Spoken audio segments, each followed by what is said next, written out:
안녕하십니까. 스피츠가 스펙을 이긴다의 저자 박미정입니다. 오늘은 이계진 아나운서의 에세이 남자도 가끔은 옛사랑이 그립다 12번째 낭독 시간입니다. 어머니의 반달. 어머니는 책을 읽으실 때도 소리하듯 읽으신다. 초저녁 잠이 많으신데 아마도 당신이 토끼띠라서 그런가 보라시며 젊으셨을 때도 초저녁이면 주무시고는 우리들이 곤히 잠든 시간에는 다시 일어나셔서 양말도 꿰매시고 우리들 옷도 짚고 손질하셨다. 석유 등잔불 밝혀놓고 밤이 이슥하도록 혼자 두런두런하며 일을 하시는데 가끔 밤중에 소변 때문에 일어나 보면 딱집은 소설책을 읽고 계실 때도 많았다. 그럴 때 뵈면 마치 소리를 하듯 책을 읽고 계셨다. 그때 한 선비가 가만히 있거라. 그래, 그렇구나. 대문으로 들어서는데 소리의 장단을 맞추며 혼자 지문도 읽고 대사도 실감나게 읽으시다가는 중간중간 혀를 끌끌 차며 감상까지 말씀하시는 거다. 아이고, 불쌍도 하지. 소변을 보고 다시 누워 곤히 잠이 들기도 하지만 가끔 어머니의 구성진 독서 소리가 좋아서 눈을 감고 한참 감상을 하다 잠이 들기도 했다. 어려서부터 그렇게 들은 어머니의 소리 솜씨 때문에 나는 어머니가 창이며 노래를 좀 하시는 줄 알았다. 그러나 어머니는 사람이 모인 곳에서는 한 번도 노래나 소리를 하지 않으셨다.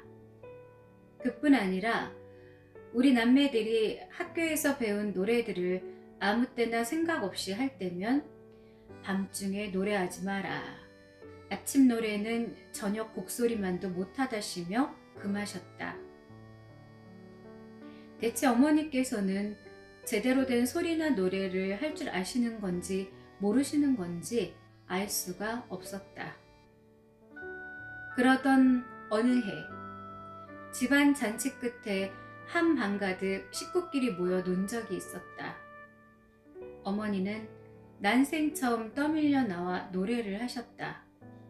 사양사양 하시다가 결심을 하고 부른 노래는 자중에 있는 그 누구도 처음 들어보는 노래였다. 기차는 떠나간다 보슬비를 헤치며. 어머니는 어디서 그런 노래를 배우셨을까? 아무도 모르는 노래를 대체 어떻게 배우셨을까? 그러나 음정과 박자를 분석해 볼 때 신식 노래도 참도 아닌 특이한 것이었다. 아마 어머니께서 창작하신 노래였을지도 모른다. 그럴 수밖에. 어머니가 살아오신 그 시절에 누가 노래를 가르쳐 주었을 것이며 언제 한유하게 앉아서 노래랍시고 배울 틈이 있었으며 라디오라도 혼자 틀어놓고 노래를 익힐 시간이 있었는가 말이다. 어머니는 정말 아는 노래가 없으신 걸까? 텔레비전에 전국 노래자랑이 나오면 그렇게 열심히 보시는데 한 번도 따라하시는 걸 못 봤다. 그러나 마음속으로는 퍽 부러우신지 화면에 나오는 사람마다 어쩜 그렇게 노래도 잘하고 춤도 잘 추고 익살도 잘 떠는지 모르겠다고 감탄하신다. 그러던 어머니가 작년 79이 되시던 해에 노인대학의 문을 두드리셨다. 국민학교도 못 다니시고 혼자 해득한 한글로 독서를 즐기신 것이 전부인데 작년에 대학에 간 손녀와 같은 학번으로 무시험 전형에 따라 바로 노인대학을 들어가셨다. 보호자인 아들의 의견도 들어보지 않고 감격에 대학 입학을 하셨다. 원행이 어려우신 아버지는 좀 못마땅하게 생각하셨지만 어머니는 노인대학 출입이 마냥 좋으신 모양이다. 원래 배움을 좋아하는 어머니시다. 어느 날 밤 나는 한밤중에 무슨 소리에 잠이 깨 가슴을 두근거리며 일어나 앉았다. 문 밖에서 들려오는 절규 같은 소리는 어머니의 노랫소리였다. 어머니는 당신의 귀가 조금 어두워지신 후 목소리가 조금 커지셨다. 곡조는 아랑곳하지 않고 가사만 외치시는데 혼자 도취된 상태였다.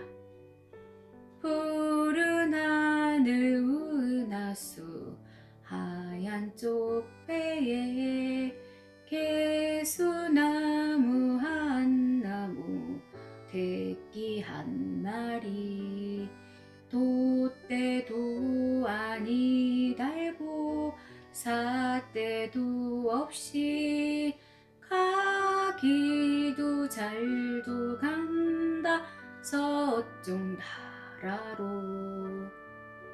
난 캄캄한 방에 우두커니 앉아 문 밖에서 들려오는 어머니의 절규 같은 노래를 들으며 가슴이 저렸다. 어머니의 반달. 얼마나 부르고 싶던 노래요 소리란 말인가. 곡조는 이미 무시됐고 음색은 늘어져 있으나 분명 기쁨의 노래였다. 한밤중 식구가 모두 잠든 후에 마룻방에 혼자 나와 불을 밝혀놓고 부르시는 절규 같은 노래 반달. 밖은 캄캄한 밤중이었으나 어머니의 마음은 낮보다 밝으실 것 같았다.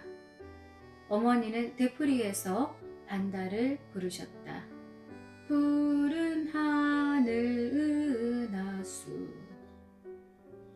나는 소변이 마려웠지만 문을 열고 불쑥 나가면 어머니가 부끄러워하실까봐 어머니의 노래가 끝날 때까지 꼼짝도 못했다. 얼마 후인지 어머니는 노래를 멈추고 두런두런하며 다시 방으로 들어가셨다. 식구들이 아무도 모르겠지 하고 생각하시겠지만 살금살금 문을 열고 마룻방을 나가보니 가사 모음집이 한 권 놓여 있었다. 악보가 아니라 가사만 잔뜩 실린 복사본 가사 모음집이었다. 소변도 잊은 채 가사 모음집을 넘겨다 봤다. 반달, 고향의 봄 등 동요와 민요들이 있었고 어머니가 도저히 배울 수 없을 것 같은 노사연 씨의 만남 같은 것도 있었다. 어머니 죄송합니다. 다음날 아침 어머니는 증거물로 남겨진 가사 모음집이 마음에 걸리셨는지 슬쩍 한 말씀을 하셨다. 이젠 머리가 다 망가졌는지 아무리 외우려고 해도 안 되더구나. 아, 어머니는 그 쉬운 반달의 가사를 외시려고 그렇게 무진 애를 쓰신 거였다. 우리가 모두 잠든 틈을 타셔서. 난 그날 밤 이 세상에서 가장 열심히 부르는 노래를 들은 셈이다. 어머니의 반달은 정말 아름다운 노래였다.